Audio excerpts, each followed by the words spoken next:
I want to thank you for being here. Folks, Ohio, one more day. One more day. Tomorrow we have an opportunity to put an end to a presidency that's divided this nation. Tomorrow, we can put an end to a president that has failed to protect this nation.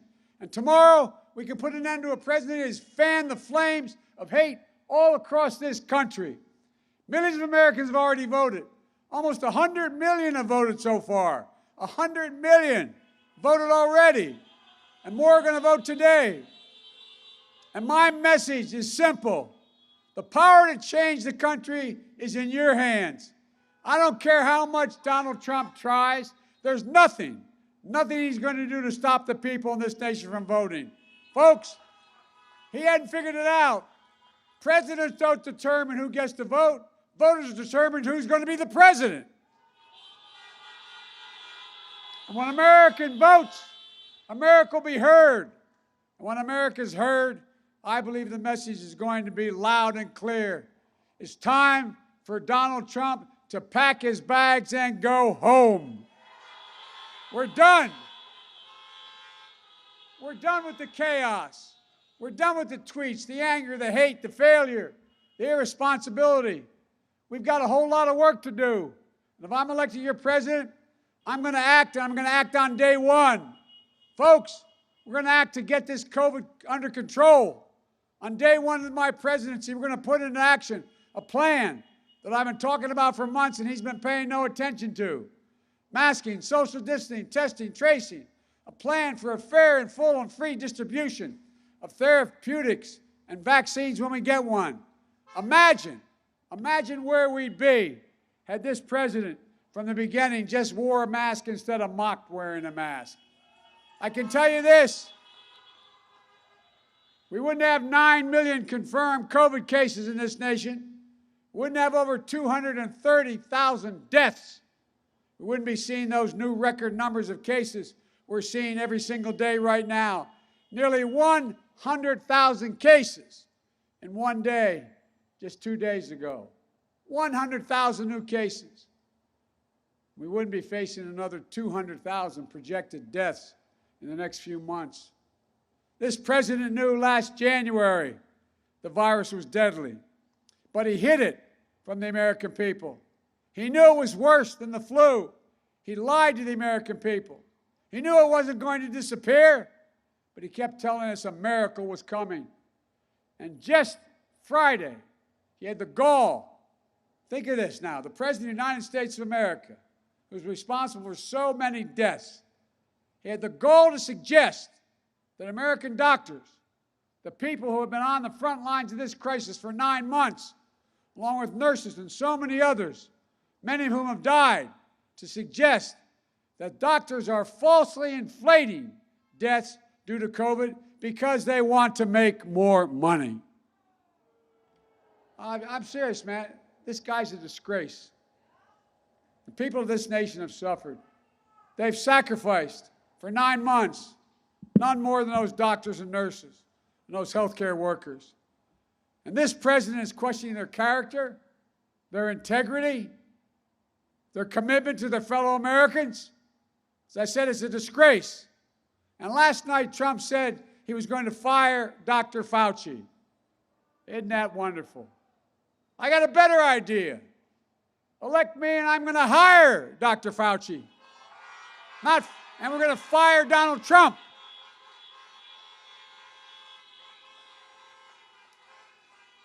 Donald Trump waved the white flag of surrender to this virus. He did that. His own chief of staff said last week, we're giving up on the virus. We're not going to do anything about it. I'm never going to raise the white flag of surrender. We're going to beat this virus, and we're going to get it under control, I promise you. Look, the first step to beating the virus is beating Donald Trump. Donald Trump keeps telling us what a great jobs president he is. I was just with Barack in Detroit and Flint. It was great to be with a president of some character, a president respected around the world, a president our kids could and did look up to. But did you know that after President Obama and I bet on American workers and helped rescue the auto industry, nearly 500,000 jobs created here in Ohio? Meanwhile, 330,000 of those have been lost since Trump's become president. You know, Donald Trump is going to be the first president in 90 years, that's a lot of presidents, in 90 years, who's going to finish his 4 years in office with fewer jobs than when he got elected to office. It's no surprise. Remember what the lies he told all the workers. He told the families of the GM plant in Lordstown. He said, quote, "Don't move, don't sell your house." But then the plant shut down. And after the first debate in Cleveland, I met an Ohio woman named Tiffany, whose husband lost her job at the plant. And he had to take a job 8 hours away in another state. He drives home weekends, 16 hours round trip to be home with his kids. So much for don't worry. What about his threat and his grudge against Goodyear? What about his broken promise to protect pensions for workers, especially multi-employer pensions? And what about he stopped the overtime for millions of American workers, over $1.2 billion for American workers, that President and I, with the help of your delegation, put in place. But let's not forget how Donald Trump is weak and chaotic with China on trade. Farm bankruptcies are way up. Exports are way down. Agricultural exports to China during the Trump years have been 40% lower than they were during we were in our second term. And he even says, because of his bailouts of the farmers, that's your tax dollars, by the way, his bailout of the farmers, quote, "Our farmers are doing better now than when they actually had a farm." Can you believe that? Our farmers are doing better now than when they actually had a farm because they were able to be bailed out, although they may not have a farm anymore. Who does this guy think he is? My policy is going to hold China accountable. I'll end the Trump tax loopholes that incentivize companies to ship jobs overseas. I'll add a 10% surtax on companies who do ship jobs overseas. But for companies who come back and invest in American manufacturing and bring jobs back home, I'll offer a 10% tax credit. And folks, it's no violation of any trade agreement, but no government contracts. And the president has about $600 billion in contracts from the military on down. No government contract will be given to a company that isn't have all the products, including the supply line, all products made in America, every product. Look, and our future will be made right here in Ohio. Folks, we're in a position that we can do so much more, so much more. Folks, Donald Trump forgot and betrayed Ohio workers. Quite frankly, I grew up with around guys like Donald Trump. I grew up in neighborhoods like probably many of you did, working class neighborhoods where most people didn't have a college education. But we had guys like Trump we used to play against when we played ball in Scranton and Claymont. And they because they had more money than we did, they kind of looked down their nose on us. I got to admit to you, I got a bit of a chip on my shoulder when I read once we won the nomination and things began to look a little better. I read from serious press people, they're decent, honorable people, that if I get elected, I'll be the first president who didn't have an Ivy League degree in a long time. Well, let me tell you something. Somehow that's kind of mean I didn't belong because I went to a state university. But let me tell you what, it's about time a guy from a state university graduated into the White House, because if I'm there, you're going to be there too. Look, Trump sees the world from Park Avenue, looking down on Wall Street. I see it from Scranton and Claymont, where I grew up. I see it from here in Cleveland. Wall Street didn't build America. The middle class built America. And guess what? Unions built the middle class.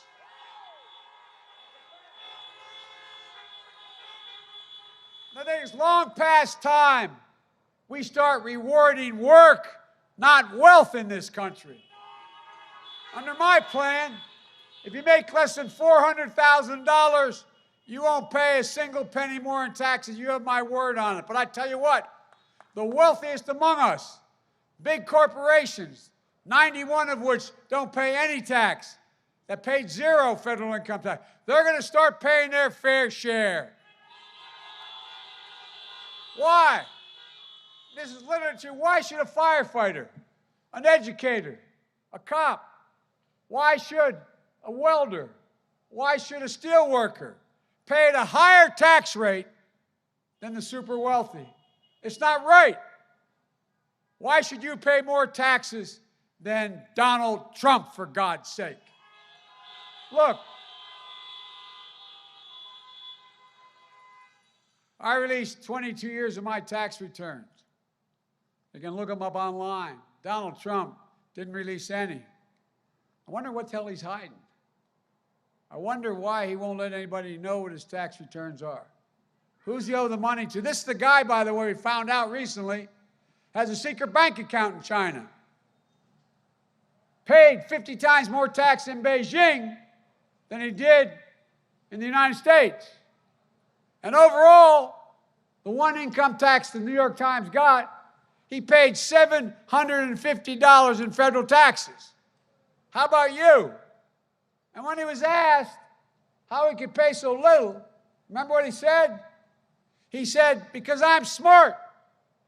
I know how to game the system. Isn't that the kind of guy you want as president?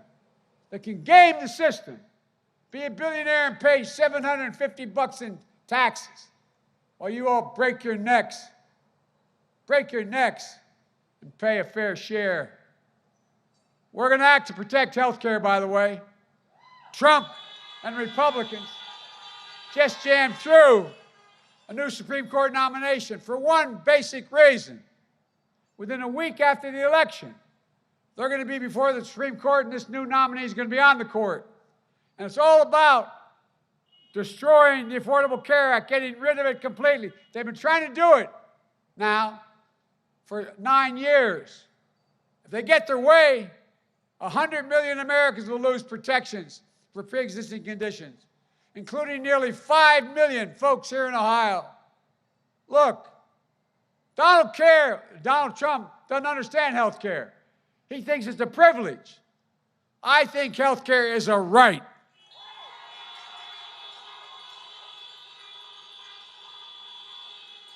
And by the way, because of the way he ruined the economy, even before the pandemic, 10 million Americans have already lost their employer-based health care because the employer's gone out of business. Now he wants to go after the 22 million who have health care only because of the Affordable Care Act. I'll not only restore the Affordable Care Act, I'll build on it. You can keep your private insurance, or you can choose a Medicare-like public option in the new plan. I'm going to increase subsidies and lower premiums and deductibles and out-of-pocket expenses and surprise billings. We're going to reduce drug costs by 60% by allowing Medicare to negotiate drug prices for all of us. Folks, it's going to cost more money, but guess how I'm going to pay for it? Trump's going to start paying some taxes.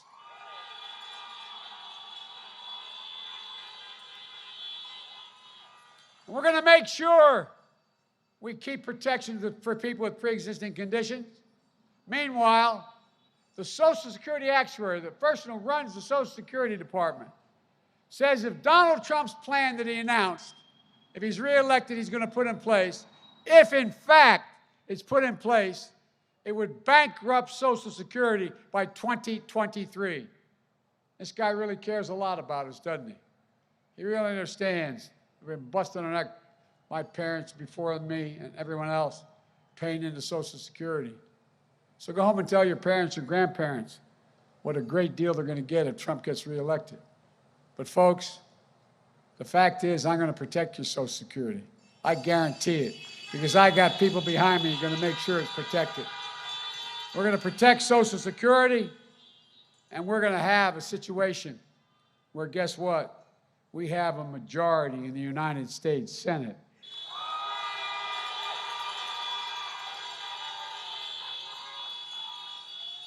But folks, look, the thing that's bothered me most, maybe emotionally bothered me the most, but substantively as well, that this president has done, it's been nothing worse than the way he has spoken about those who have served in uniform.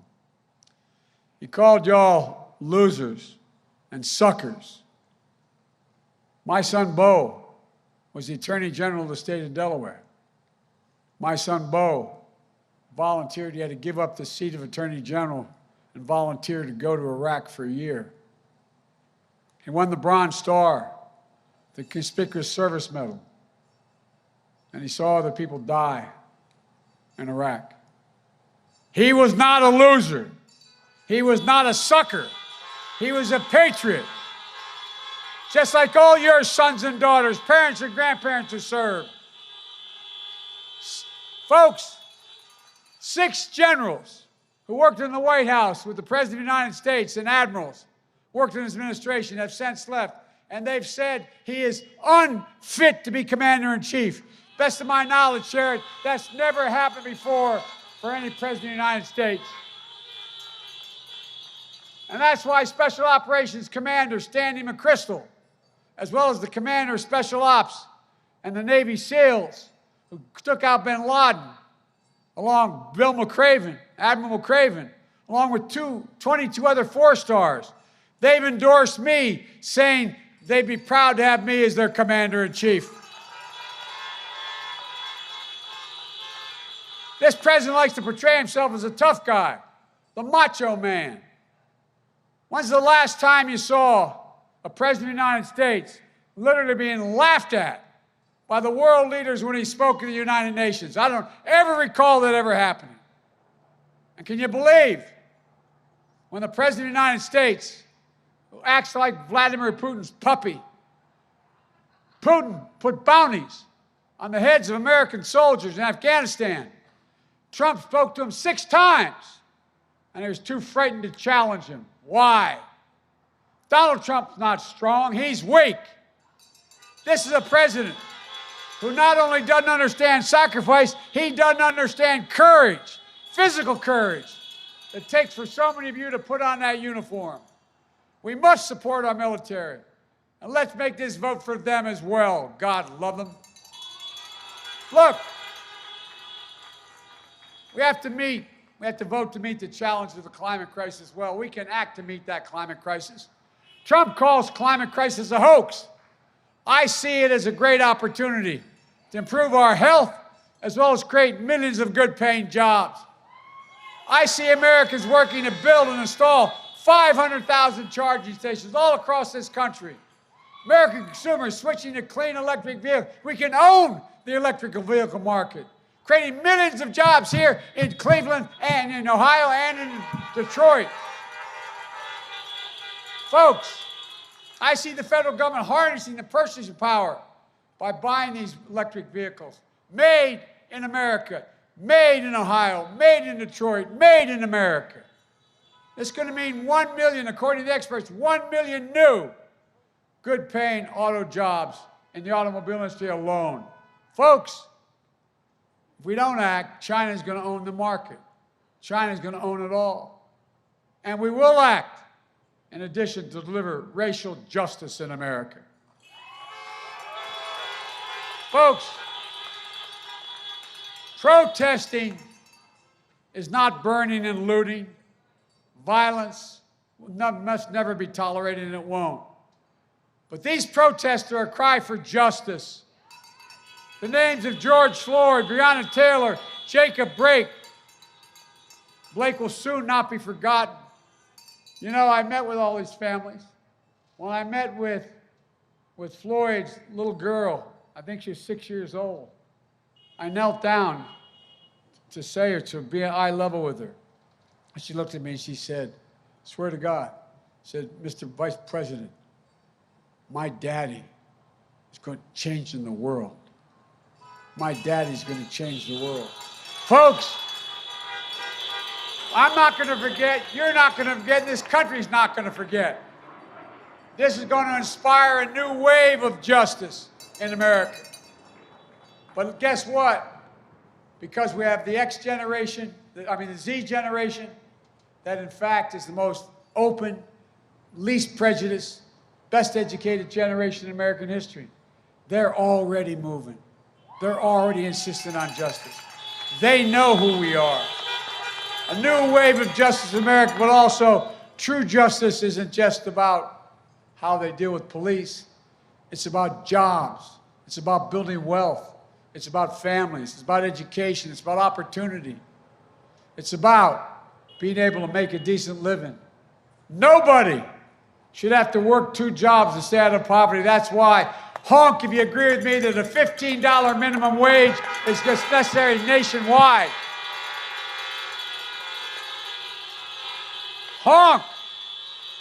Honk if you think assistance for a down payment for a real shot at home ownership should be coming forward with me with $15,000 for first-time homeowners.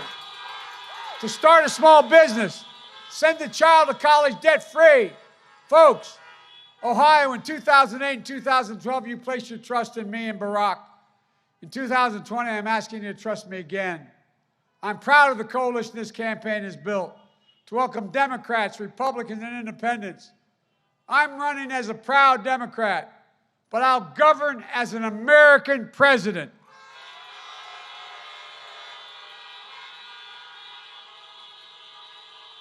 There will be no red states and blue states, just the United States.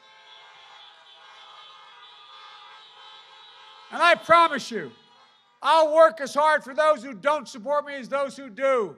That's the job of a president, to care about everybody. Everybody. That's the duty of a president. And look, you two have a duty to vote. Folks, make a plan. Go to iwillvote.com/OH. Folks, the amazing thing about this moment in our history, on the one hand, we're facing the biggest threat of who we are, what we believe, and what we've seen, what we've been in our lifetimes. On the other hand, our future has never been more promising. I've said it many times. The character of America is literally on the ballot.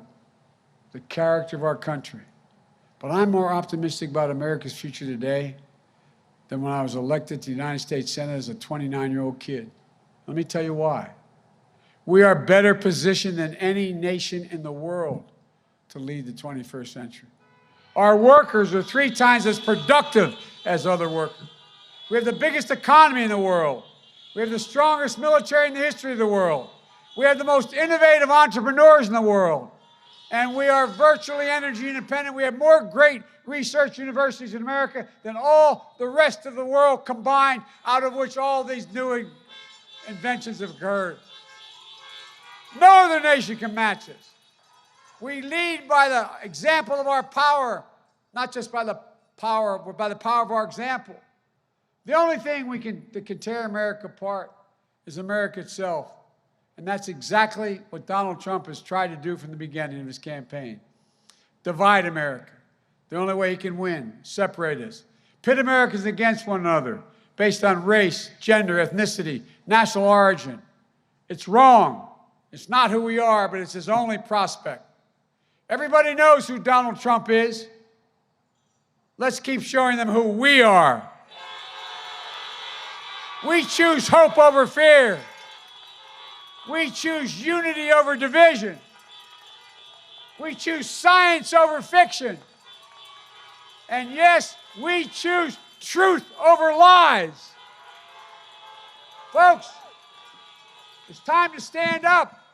It's time to take back our democracy.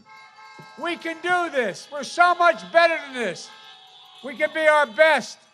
Ladies and gentlemen, this is the United States of America. There's not a damn thing we can't do. Nothing. So let's get up and do it. God bless you all, and may God protect our troops. Thank you, thank you, thank you.